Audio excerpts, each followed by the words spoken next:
Welcome back. Welcome back. Well, we've heard from the voice of the people what they think causes building collapse in our society. And as always, I always have with me in the studio to discuss topics such as this. Today's guest is not my favorite guy, Simeon. However, I have an expert on this. His name is Engineer Udeme Udofia. You're welcome to the studio, sir. Thank you, ma. Now remember that the Sunday show is a phone-in program, so you can call us and give us your own contributions as the numbers will be displayed on your screen right about now. And when you also call us, remember to please tune down the audio of your TV set. And remember that you can request for songs from number 1 to 5. Thank you. Now, Engineer Odofia, what could be the cause of building collapse in the FCT or in our country in general? Okay. Basically, structures are classified into two parts. We have what we call the substructures and what we call the superstructure. Now, the substructure has to do with the foundation. Now, when you talk about the substructure, you're talking about the geotechnical part of it, which for you to embark on any project, the first thing to do is to do your feasibility study, do soil investigation to know the soil formation. Is it a good soil? That's for the area for which you're building. area, for the particular land you want to build.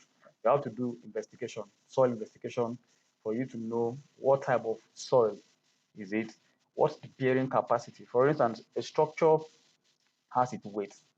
Now, for it to be put on a land, the land should be able to have the bearing capacity to carry this cup.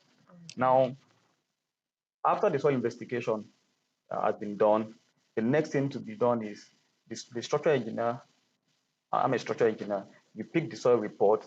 Now, from the soil report, you now design the building based on the soil report. You know whether you're going to use a shallow foundation, something within the surface, or it's going to be a deep foundation that could be piled that transmits the load down. Okay, now, sorry, you said you're a structural engineer. Okay, now who is responsible for checking this surrounding where the structure is supposed to be put on? Okay, the work of a technical engineer. We have different kind of engineering. When you become an expert, or in terms of specialties, we have geotechnical engineers. They are the one, from the word geo, has to do with earth. They are the one responsible for checking the soil properties, knowing, they pick the soil sample to the lab, analyze it to know, do we have what's underground water, what type of sand, is it a cohesive or cohesionless soil. Okay. From there, they will now know the type of foundation that will carry the building, either to transmit the load beneath the ground, or if the soil can take the building at the shallow level. So that informs it. Now, that's just the basic part. But the truth is this, even after the soil investigation report, from my experience, you take a sample from at this point. When you shift even 2 meters away from that same point, the soil formation become different. So there are some instances that way. Sorry to cut you. Let's pick this call. Hello, good afternoon. Good afternoon. You're on to the Sunday show. Please, what's your name and where are you calling us from? Okay, my name is Tony. I'm calling from Kubwa. Okay, hi, Mr. Tony. What's your contribution for us today? From your topic, you're discussing incessant building collapse. Building collapse. Yes, sir. I think it has to do with materials. Okay. It appears that people use fake materials or substandard materials, and this is what leads to collapse of buildings. Okay. The number of materials that are in the market that are fake are so many. So as a result of that, people just go and buy such materials and use it for buildings, and there's no check, and that is what happens. Okay, sir. So going forward, what would you advise we do? Maybe the agencies that are responsible should be ensuring that such materials do not get to the market so that people cannot buy them. Okay. Thank you very much, Mr. Tony. They should make sure they seize all those materials and make sure people do not have access to such materials. Okay. Thank you very much, Mr. Tony. Now, would you like us to play a song for you? You can choose from number 1 to 5. That musician that died recently, maybe you can play his music for me. Okay, thank you very much, Mr. Tony. God bless. Thank you. Bye. All right. Okay, back to you, Engineer Dofia. Okay. So now that's basically the first stage. Now after then, you now talk about the design. Do we have a proper design? Does the design being properly checked? You know, we do a structural design for a building. Now, is it properly checked to be sure that The design this is befitting for the structure. For the structure. Now, when those things has been done, construction, just like I said, is one paramount part.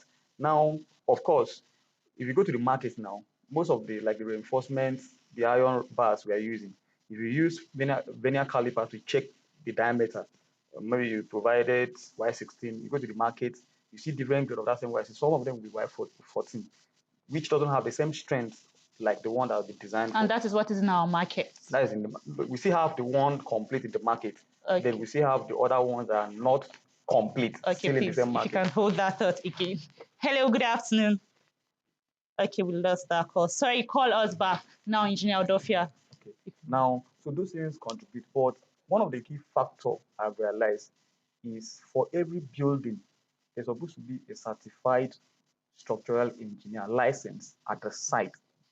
Now, because so at every stage of your construction, they're supposed to be on site. Supposed to have a certified, a licensed civil engineer, depending on the type of structure it's a building, the structural engineer should be there because there are a lot of compromise, you know, between the client and the contractor. What they are looking at is profit. I want to make profit. Okay. Please hold that thought. Hello, good afternoon. Okay, then. It seems our network is giving us issues. But before we get back to Engineer Odofia, let's go take on this musical break and play a song for Mr. Tony, who just called.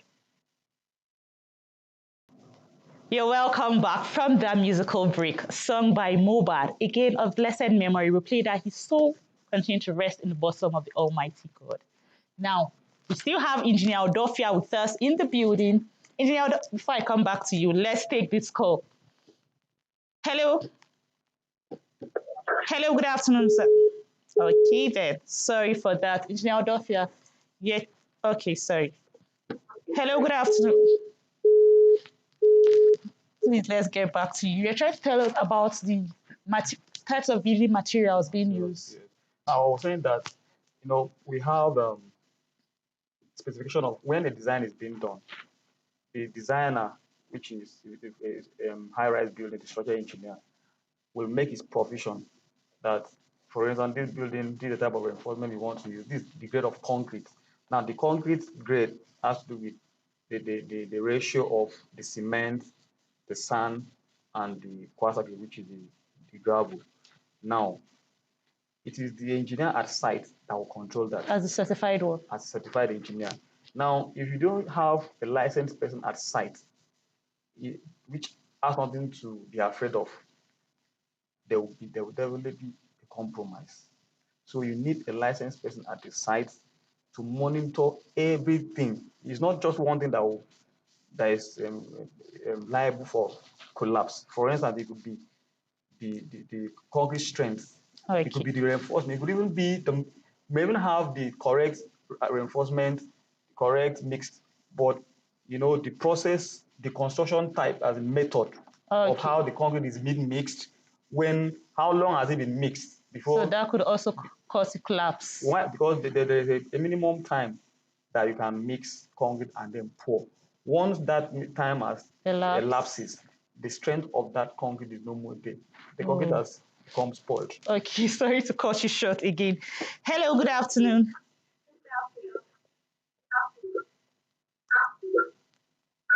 How are you? Fine, thank you, sir. Please, can you turn down the audio of your TV set?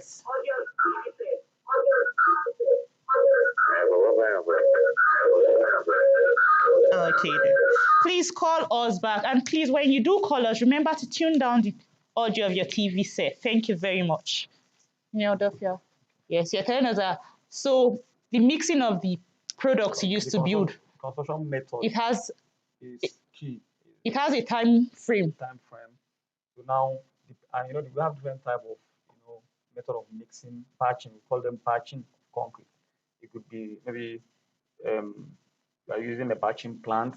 could be manual, there is a small mixer.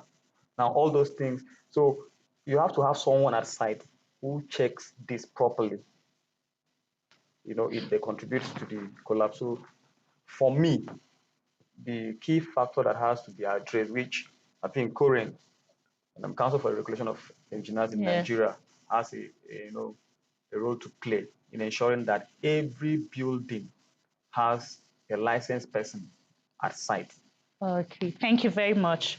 Now, before I pick this call, we all have noticed also that most buildings that collapse, especially for the three last buildings that collapsed in the FCT, are always story building. Why don't we hear about bungalows collapsing? Okay. Now, before you get to that question, please let's pick this call. Hello, good afternoon. Hello, good afternoon. You're on to the Sunday show on NTA Channel 5 Abuja.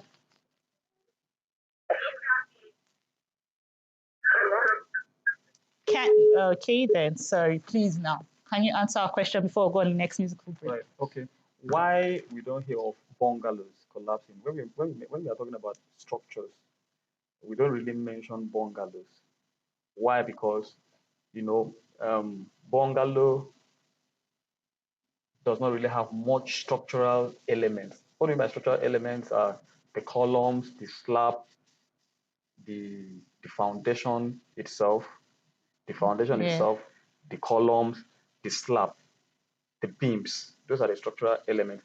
Bungalow, we don't have much of this, and it's, the height is not much, so you don't really have much of the structural elements. When it goes up, when you have a decking, that's when you begin to, because for bungalows, the space that will be used that will carry loads is just the floor.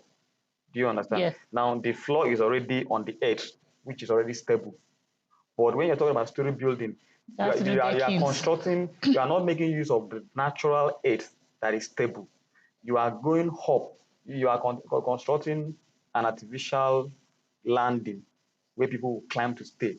And now, for you to make it to become stable like the natural earth, these are the things you have to do. So why story building are collapsing is because if you see, it's not that it's the ground that caving. It will be the decking. It is the decking that falls. So, but in bungalow, you have nothing to do with up apart from the roof. So I think. Thank you very much. Let's answer this call. Hello, good afternoon. Hello. Hello, good afternoon.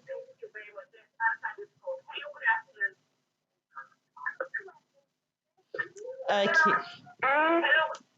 Please do call us back, but right about now, we'll go on a quick musical break and we'll be right back. Please go nowhere. You're welcome back. I hope you enjoyed that musical break. Now we still have Engineer Odofia in the building. Engineer Odofia, before you tell us what we can do to stop all of this, that is buying good products and helping to monitor our building process. We've also noticed that in the last three buildings that collapsed in the FCT, one is an old building, the other two were still under construction. What happened? Why did the old building collapse? Because at least these other ones were still under construction. But this building, it's not a new building. People have been living there. So what could have caused that collapse? Okay. Now, what causes the collapse of an old building could be, building has a lifespan. There's a time limit for a building to stand. Now, depending on the method of design and construction. So when buildings stay for a very long time and then proper maintenance are not being done regularly, because for instance, now a building was done when the ground, there was no underground water issues. And then along the way, water begins to penetrate, seep into the foundation at some point. It will weaken the foundation. Or maybe there's a leakage somewhere and water is entering, just like I mentioned. But now, how would people know that buildings have lifespan? How would people know that to avoid future occurrences? Okay. Now, I think in Korean, we have a sector that handles, that goes to, monitor buildings. Now, what you're supposed to do as a house owner, if you have a house that has stayed for a very long time, you are supposed to, you know, call experts to come check the building. I'm not saying that when the expiration time is over or when the lifespan the building is going to collapse. No. When the building stayed for a very long time, just like I said, maintenance. Okay. There is no way you stay in a building that you not notice that somewhere building cannot just collapse. Or something. It's not possible for a building to just collapse. Either water is penetrating the earth, the ground from somewhere, and then nobody notices about it, or there is a part of the beam or somewhere we see a crack. Building that has stayed for a long time will not just collapse because the one that collapsed during construction could be failure of the foundation, possibly that the soil was not properly stabilized. Okay. And the thing just punch. Okay, so in summary, what you're saying is we should always check for some signs. For instance, and have licensed people available. Yes, checking for the old building. Once you notice maybe a crack, if you call, we have different type of crack. If the crack is from the foundation, you are going to see if you have a crack in a building, for instance, if you have an opening wide down, it means that the cause of the crack is from the ground. Okay. If it is from up that you are seeing it wide, you have a crack, and then from up is bigger and get tapering down. That means from up with the beam, and then you now call someone to repair it. If it is from the foundation, you check that particular point. Okay. Maybe there was no columns. Thank you very much, Engineer Udeme Udofia, for coming on our show and educating us. Now, I hope you all have listened and have been informed on what to do to avoid our buildings collapsing. Get the right certification, get the right people in place. Until next time, when we come your way on this same program and same station, my name is Ehiko Echo, the daughter of Agada. Keep having a lovely and chilly Sunday afternoon.